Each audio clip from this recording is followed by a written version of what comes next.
पद्धतीने वेगळ्या प्रांतामधून आले आहेत, परंतु या सर्वांचा उद्देश, सर्वांचा जो ध्येय होता, तर या महाराष्ट्रामध्ये, या देशामध्ये शांतता प्रस्थापित व्हावी.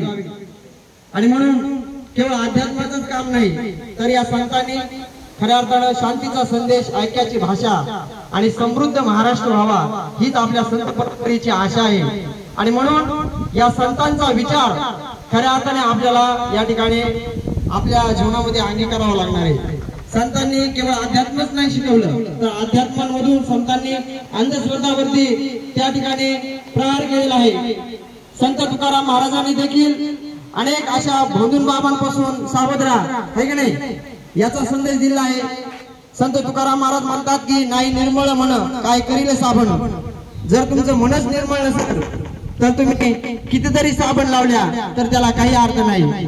तुमचा देह वरून स्वच्छ होईल, परंतु तुमचं जर आचरण, तुमचे विचार जर स्वच्छ नसतील तर ते खऱ्या अर्थाने ते काही कामाचे नाही.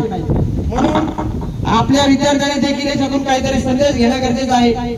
आपले विचार कसे आहेत, आपले आचार कसे आहेत, यावरून आपला विकास ठरत असतो.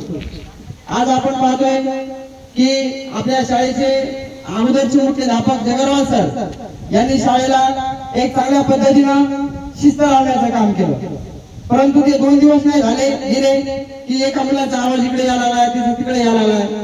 म्हणजे आपण त्यांच्याकडून काय घेतलंय, आपण जगरवाल सरांचे विद्यार्थी आहोत, या आपल्याला मनाला सुद्धा थोडी लाज वाटली पाहिजे.